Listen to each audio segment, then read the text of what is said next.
भला करना चाहते हैं, रोटी कपड़ा और मकान सबको देना चाहते हैं। हमारा सामाजिक आर्थिक चिंतन पंडित दीनदयाल उपाध्याय जी का अंत्योदय का चिंतन है कि समाज का जो सबसे आखिरी व्यक्ति है, जो आखिरी पायदान पर खड़ा है, जिसके पास रहने के लिए मकान नहीं है, खाने के लिए रोटी नहीं है, शरीर पर कपड़ा नहीं है, उस दरिद्र नारायण को हम भगवान माने और उसकी सेवा करते हुए उसको रोटी कपड़ा और मकान दिलाएंगे और उसका विकास करेंगे। यही भारतीय जनता पार्टी का मिशन है। हमारे विचारों से हमने दूर नहीं होना चाहिए, हमारे उद्दिष्टों को कभी भूलना नहीं चाहिए। राज बदलना नहीं है, समाज बदलना है। And politics is the instrument of socio economic reform. केवल 2-4 लोग मंत्री बन गए उससे नहीं होगा, हमें इस देश के भविष्य को बदलना है। हमने जातिवाद और सांप्रदायिकता की कभी राजनीति नहीं की। सबका साथ, सबका विकास, सबका विश्वास, सबका प्रयास। मुझे बताइए, भारत सरकार की एक योजना ऐसी बताइए कि जिसमें हमने दलितों को डिस्क्रिमिनेट किया, हमने मुसलमानों पर अन्याय किया। एक बताइए। उज्ज्वला योजना में 10 करोड़ गैस सिलेंडर और गैस दिए, क्या हिंदू मुसलमानों को और दलितों पर अन्याय किया? प्रधानमंत्री आवास योजना में घर बनाए, कभी कोई अन्याय किया? जितनी योजनाएं हमने बनाई, चाहे हमारे भारतीय जनता पार्टी के राज्य सरकार ने बनाई और भारत सरकार ने बनाई, हमने कभी डिस्क्रिमिनेट नहीं किया। मैं तो लोकसभा में खड़ा था, मैंने हमारे लोगों को कह दिया, भाई मैं जात पात की बात नहीं करूंगा, जो जात की बात करेगा उसको ठोकूंगा। देना है तो वोट दो, नहीं देना है तो मत दो। हम इस देश की छुआछूत, अस्पृश्यता, जातीयता नष्ट करना चाहते हैं, सांप्रदायिकता नष्ट करना चाहते हैं। हमारा इतिहास, हमारी संस्कृति, हमारी विरासत भारतीय संस्कृति है, इसी का नाम हिंदू संस्कृति है। हिंदू संस्कृति, हिंदू धर्म, इसको सही अर्थ में समझने की आवश्यकता है। हिंदुत्व की व्याख्या सुप्रीम कोर्ट ने की है कि it is a way of life.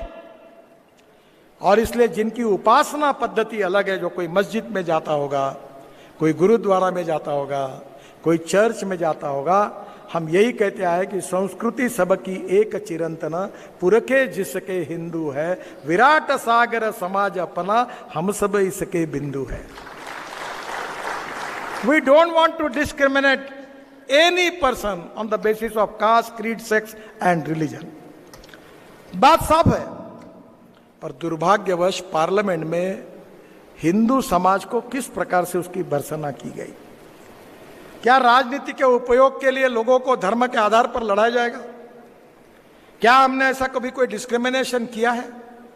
दुर्भाग्यवश कभी कभी ऐसा होता था कि एक सुंदर राजन करके पत्रकार थे, बहुत पुराने, अटल जी अडवाणी जी के समय। उन्होंने एक लेख लिखा था, image versus reality and ground reality versus perception. हमारी सच्चाई को जनता के पास इफेक्टिवली पहुंचाने का काम आप जैसे कार्यकर्ताओं का है। हम गरीबी दूर करना चाहते हैं, हम जातीयता और सांप्रदायिकता को नष्ट करना चाहते हैं। सेक्युलर शब्द का अर्थ अंग्रेजी डिक्शनरी में आप जाकर देख लीजिए, सेक्युलर शब्द का अर्थ है सर्वधर्म समभाव, धर्मनिरपेक्षता नहीं है। Justice with all and appeasement of none, सब धर्मों का सम्मान करना चाहिए, यह अर्थ है। कांग्रेस पार्टी ने सेक्युलर शब्द का अर्थ धर्मनिरपेक्षता कहा। अगर धर्मनिरपेक्ष आप है तो इंदिरा जी के मृत्यु के बाद उनको मंत्राग्नि क्यों दिया? अगर आप धर्मनिरपेक्ष है तो राजीव गांधी को क्यों मंत्राग्नि दिया? इसका जवाब नहीं है उनके पास। किसने क्या करना चाहिए उसका अधिकार है। और हिंदुत्व और भारतीयत्व एक ही है। और जो हमारे विवेकानंद जी ने शिकागो के भाषण में कहा था, उन्होंने कहा था कि मैं यहां यह कहने के लिए नहीं आया हूं कि मेरा धर्म श्रेष्ठ है, मैं ये कहने के लिए नहीं आया हूं कि मेरा भगवान श्रेष्ठ है, मैं ये कहने के लिए आया हूं कि इस विश्व में आप जिस धर्म पर विश्वास रखते हो, जिस भगवान पर विश्वास रखते हो, वो धर्म और भगवान, वो जो आपका विश्वास है, वही सबका धर्म भगवान एक ही है। संस्कृत में एक सुभाषित है, आकाशात पतितम तोयम यथा गच्छति सागरम सर्वदेव नमस्कार केशवम प्रति गच्छति। उसका अर्थ यही है कि जिस प्रकार से बरसात का पानी गिरता है, नदी नालों के साथ घूमते हुए नदियों में जाकर फिर समुद्र में मिल जाता है, वैसे किसी भी भगवान को नमस्कार करने से अंततोगत्वा वो भगवान को ही मिलता है। इस विचारधारा पर हम चल रहे हैं। हम क्यों डिस्क्रिमिनेट करें किसी को? दुर्भाग्यवश हिंदुत्व, हिंदू धर्म आज हमारे वर्ल्ड की आस्था का विषय बना हुआ है। योग विज्ञान, आयुर्वेद, आप कभी फॉरेन में जाओगे तो कितने बड़े प्रमाण पर योग डे हुआ है। और इसलिए दुर्भाग्यवश हिंदू समाज के ऊपर जिस प्रकार की टिप्पणियां की गई वो दुर्भाग्यपूर्ण है। इस समाज में जातीयता, अस्पृश्यता, सांप्रदायिकता नष्ट करेंगे, आर्थिक और सामाजिक समता प्रस्थापित करेंगे। और हमारे समाज के 3 पिलर है, ethics, economy, ecology and environment.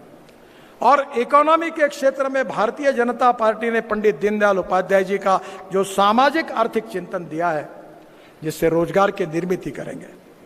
हमारे देश का विकास अगर करना है तो 3 सेक्टर इंपॉर्टेंट है, इंडस्ट्री, एग्रीकल्चर और सर्विस सेक्टर। हमारे जीडीपी में 22 से 24% कंट्रीब्यूशन ये इंडस्ट्री, मैन्युफैक्चरिंग सेक्टर से आता है। हमारे एग्रीकल्चर में केवल 12% आता है और सर्विस सेक्टर में 52 से 54% आता है। आज पहली बार हमारे प्रधानमंत्री जी के नेतृत्व में हमने 120 एस्पिरेंट डिस्ट्रिक्ट निकाले हैं जो सोशली, इकोनॉमिकली, एजुकेशनली बैकवर्ड है। 500 ब्लॉक निकाले हैं और मुझे विश्वास है कि वहां गरीबी है, वहां जल, जमीन, जंगल और जानवर पर आधारित स्वदेशी और स्वावलंबन के विचारों के आधार पर पंडित दीनदयाल उपाध्याय और महात्मा गांधी जी के विचारों के अनुरूप हमारे गांव समृद्ध संपन्न कैसे बनेंगे, युवाओं को रोजगार कैसे मिलेगा, इस देश की प्रगति और विकास कैसे होगा, भारत महाशक्ति कैसे बनेगा और विवेकानंद जी ने कहा हुआ सपना पूरा कैसे होगा, यही भारतीय जनता पार्टी का एजेंडा है। अगर सत्तारूढ़ पार्टी में रहेंगे तो सरकार के द्वारा ये परिवर्तन करेंगे और विपक्ष में रहेंगे, अगर विपक्ष की भूमिका मिलेगी तो भ्रष्टाचार के खिलाफ जनता के सवालों के लिए संघर्ष करेंगे। ये पूरी तरह से इसी तरीके से हम काम करते हुए आए हैं। और इसलिए मैं ये मानता हूं कि आज हम एक अच्छी ताकत के रूप में उभर कर आए हैं। पूरा विश्व हमारे तरफ देख रहा है। हमारी इकोनॉमी बड़े तेजी से बढ़ रही है, 8% ग्रोथ रेट हमारा हुआ है। हमारे लोग दुनिया में, अमेरिका में अच्छे डॉक्टर मेजॉरिटी इंडियन है, यूके में अच्छे डॉक्टर इंडियन है। हमारे आयुर्वेद, योग विज्ञान पूरे कोने कोने तक पहुंच गया है। This is the opportunity. यही ऐसा समय है कि हमें देश के विकास के लिए प्रयास करने हैं। बहुत बार ऐसा कहा जाता है कि there are some people who convert problems into opportunities and there are some people who convert opportunities into the problems. हमें समस्या का रूपांतर अपॉर्चुनिटी में करना है। इसलिए रोते मत बैठो, एक एक क्षण का उपयोग करके इस राष्ट्र के पुनर्निर्माण में सामाजिक आर्थिक परिवर्तन करके पंडित दीनदयाल उपाध्याय जी का जो सामाजिक आर्थिक चिंतन है उसके आधार पर जो समाज का आखिरी व्यक्ति है उसको केंद्र बिंदु मानकर आर्थिक और सामाजिक परिवर्तन, ये कमिटमेंट हमारी है और ये होने वाला है। 25% से ज्यादा आबादी हमारे कार्यकाल में गरीबी रेखा से ऊपर आई है। बहुत काम हुआ है और हमको काम करना है और वो सपना पूरा करने के लिए, हिंदुस्तान को सुखी, समृद्ध, संपन्न बनाने के लिए, भय, भूख, आतंक, भ्रष्टाचार से मुक्त करने के लिए, गांव, गरीब, मजदूर, किसान का कल्याण करते हुए हिंदुस्तान को विश्व की ताकत बनानी है और विश्व की तीसरी अर्थव्यवस्था बनानी है और इस देश को प्रगति और विकास के लिए विश्व गुरु बनाना है। ये हमारा संकल्प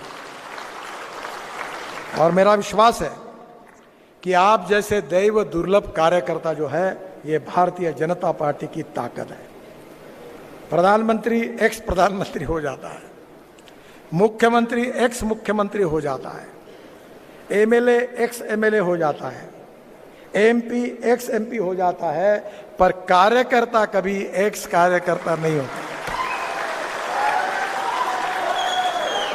और हमारी पार्टी तो कार्यकर्ताओं की पार्टी है। इसका उदाहरण मैं हूं। मैंने कभी अपना बायोडाटा नहीं छपाया, मैंने किसी के गले में हार नहीं डाला। मुझे दिल्ली के रोड अभी भी मालूम नहीं है, मेरा हैंड राइटिंग खराब था, मैं दीवारों पर काला रंग जो दीवार तो उस वक्त चूना लगाने का काम करता था, वही मेरी लायकी थी। मेरी माँ एमएलए नहीं थी, पिता एमपी नहीं थे, बहुत ही सामान्य परिवार से था और मैं किसी के पास नहीं गया, ना मुझे पता भी नहीं था। पर इस पार्टी, यही है इस पार्टी की विशेषता है कि जिस पार्टी के जिस कुर्सी पर अटल बिहारी वाजपेयी और अडवाणी जी बैठे, उस अध्यक्ष बनने का सौभाग्य मुझे मिला। क्यों?